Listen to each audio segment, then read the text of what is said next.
नमस्कार, स्वागत है आपका हमारे YouTube चैनल जीनियस जी में। अगर आप इस चैनल में नए हैं तो प्लीज़ लाइक एंड सब्सक्राइब।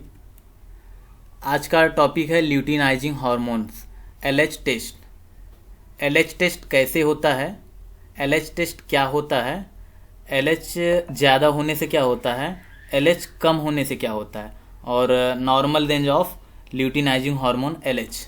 तो एलएच ल्यूटिनाइजिंग हार्मोन को हम एलएच भी कहते हैं शॉर्ट फॉर्म में। फर्स्ट, एलएच टेस्ट कैसे होता है। सैंपल कलेक्शन इसका रेड ट्यूब या फिर जेल ट्यूब में होता है और इसका सैंपल टाइप सीरम होता है एंड ये ज़्यादातर पीरियड के टाइम पे ही डॉक्टर बोलते हैं करने के लिए। सेकेंड, ल्यूटिनाइजिंग हार्मोन्स एलएच क्या है। ल्यूटिनाइजिंग हार्मोन एलएच पुरुषों और महिलाओं दोनों में पाए जाने वाला एक महत्वपूर्ण हार्मोन होता है। ल्यूटिनाइजिंग हार्मोन एलएच को गोनेडोट्रोपिन के रूप में जाना जाता है और यह पुरुषों और महिलाओं दोनों में सेक्स ऑर्गन को प्रभावित करता है। ल्यूटिनाइजिंग हार्मोन एलएच महिलाओं के लिए यह ओवरीज को प्रभावित करता है और पुरुषों में यह टेस्टिस को प्रभावित करता है। ल्यूटिनाइजिंग हार्मोन्स मासिक धर्म और दुर्बलता में एक भूमिका निभाता है।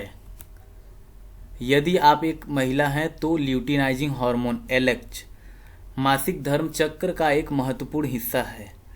यह फोलिकल स्टिमुलेटिंग हार्मोन एफएसएच के साथ काम करता है जो पिट्यूटरी ग्लैंड में बना एक और गोनेडोट्रोपिन है। एफएसएच ओवरी फोलिकल को उत्तेजित स्टिमुलेट करता है जिसमें से एक अंडा विकसित होता है। यह फोलिकल में एस्ट्रोजन के उत्पादन को भी ट्रिगर करता है।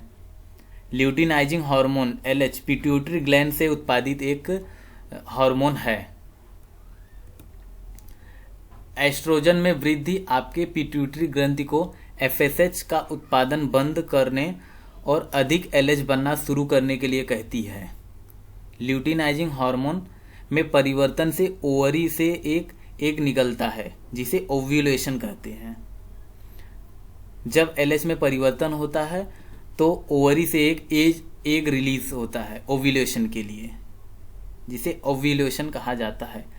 खाली कूप में कोशिकाएं फैलती है जिसे कार्पस ल्यूटियम में बदल देती है।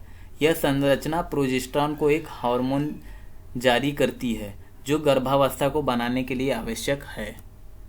यदि आप गर्भावस्था में नहीं हैं तो प्रोजेस्टेरॉन का स्तर गिर जाता है और चक्र फिर से शुरू हो जाता है।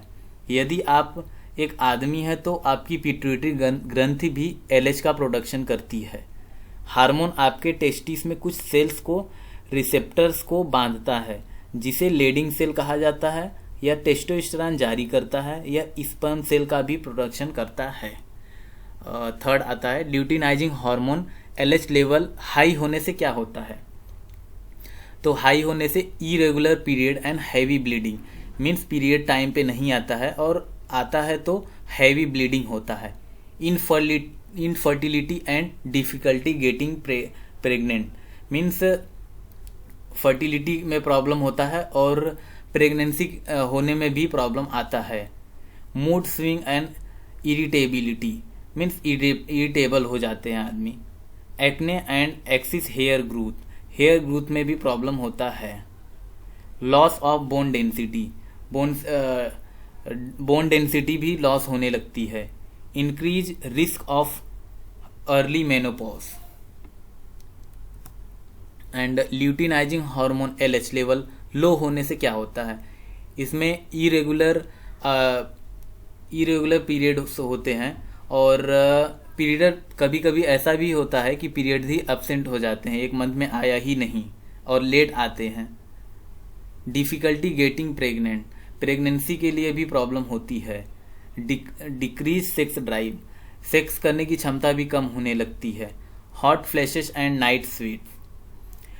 Reduce muscle mass, loss of bone city, इसमें भी बोन सिटी का लॉस होता है।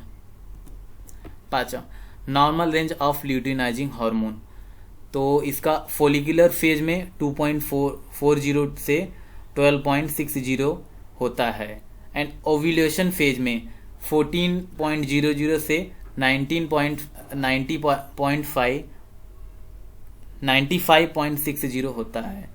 एंड ल्यूटियल फेज में 1.00 से 11.40 होता है। एंड पोस्ट मेनोपॉज में 7070 टू 58.50 होता है। प्रेग्नेंट वुमेन में लेस देन 0.50 होता है। पोस्ट मेनोपॉज फेज का मिस टाइप हुआ है, 7.70 टू 58.50 होता है। Thank you for watching video. Please like and subscribe.